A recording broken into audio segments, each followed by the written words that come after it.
मृत्यु क्यों आवश्यक है? हर कोई मृत्यु से डरता है, लेकिन जन्म और मृत्यु सृष्टि के नियम हैं। यह ब्रह्मांड के संतुलन के लिए आवश्यक है। इसके बिना मनुष्य एक दूसरे पर हावी हो जाते। कैसे? इस कहानी से जानिए। एक बार एक राजा एक संत के पास गया जो राज्य के बाहर एक पेड़ के नीचे बैठे थे।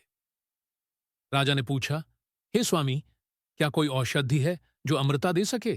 कृपया मुझे बताएं।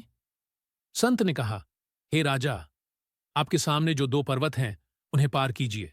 वहां एक झील मिलेगी। उसका पानी पीने से आप अमर हो जाएंगे। राजा ने पर्वत पार कर झील पाई। जैसे ही वह पानी पीने को झुके, उन्होंने कराहने की आवाज सुनी। आवाज का पीछा करने पर उन्होंने एक बूढ़े और कमजोर व्यक्ति को दर्द में देखा।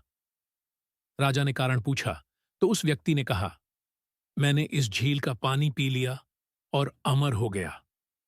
जब मेरी उम्र 100 साल की हुई तो मेरे बेटे ने मुझे घर से निकाल दिया। मैं 50 साल से यहां पड़ा हूं, बिना किसी देखभाल के। मेरा बेटा मर चुका है और मेरे पोते अब बूढ़े हो चुके हैं। मैंने खाना पीना बंद कर दिया है, फिर भी जीवित हूं। राजा ने सोचा, बुढ़ापे के साथ अमृता का क्या फायदा? अगर मैं अमृता के साथ यौवन भी प्राप्त कर सकूं तो? राजा वापस संत के पास गए और समाधान पूछा। कृपया मुझे अमृता के साथ यौवन प्राप्त करने का उपाय बताएं। संत ने कहा, झील पार करने के बाद आपको एक और पर्वत मिलेगा। उसे पार करिए और एक पेड़ मिलेगा जिस पर पीले फल लगे होंगे। उन फलों में से एक खा लीजिए और आपको अमृता के साथ यौवन भी मिल जाएगा। राजा ने दूसरा पर्वत पार किया और एक पेड़ देखा जिस पर पीले फल लगे थे। जैसे ही उन्होंने फल तोड़ने के लिए हाथ बढ़ाया, उन्हें तेज बहस और लड़ाई की आवाजें सुनाई दीं। उन्होंने सोचा, इस सुनसान जगह में कौन झगड़ सकता है?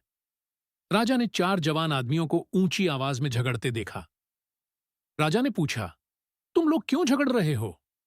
उनमें से एक बोला, मैं 250 साल का हूं और मेरे दाहिने वाले व्यक्ति की उम्र 300 साल है। वह मुझे मेरी संपत्ति का हिस्सा नहीं दे रहा। दाहिने वाले व्यक्ति से पूछा।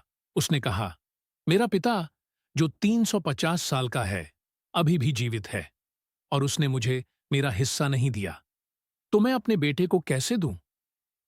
उस आदमी ने अपने 400 साल के पिता की ओर इशारा किया, जिन्होंने भी वहीं शिकायत की। उन्होंने राजा से कहा कि संपत्ति के इस अंतहीन झगड़े की वजह से गांव वालों ने उन्हें गांव से निकाल दिया है। राजा हैरान होकर संत के पास लौटे और बोले, धन्यवाद, आपने मुझे मृत्यु का महत्व समझाया।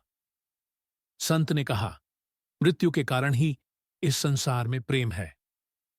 मृत्यु के बारे में चिंता करने के बजाय हर दिन और हर पल को खुशी से जियो।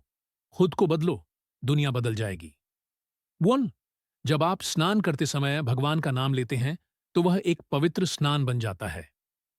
2. जब आप खाना खाते समय नाम लेते हैं तो वह भोजन प्रसाद बन जाता है। 3. जब आप चलते समय नाम लेते हैं तो वह एक तीर्थ यात्रा बन जाती है। 4. जब आप खाना पकाते समय नाम लेते हैं तो वह भोजन दिव्य बन जाता है। 5वां, जब आप सोने से पहले नाम लेते हैं तो वह ध्यानमय नींद बन जाती है। 6. जब आप काम करते समय नाम लेते हैं तो वह भक्ति बन जाती है। 7वां, जब आप घर में नाम लेते हैं तो वह घर मंदिर बन जाता है। धन निरंकार जी।